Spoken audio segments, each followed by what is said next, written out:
علی علیه السلام که در هر جا میریم اسم او هست.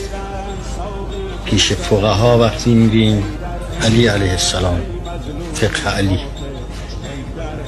پیش زاهدها وقتی که میریم زهد علی.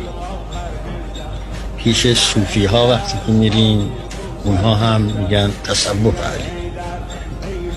پیش ورزشکارها که میریم اونها میگن که علی و با اسم علی شروع میکنن.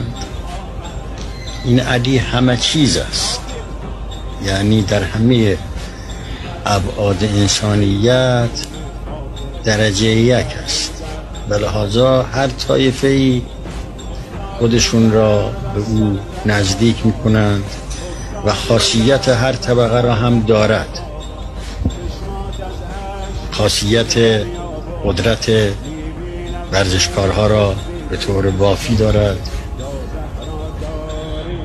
میگن که حضرت این بازوی ایشون تا اینجا مثل اینکه آهن بوده است، مثل آهن بوده است.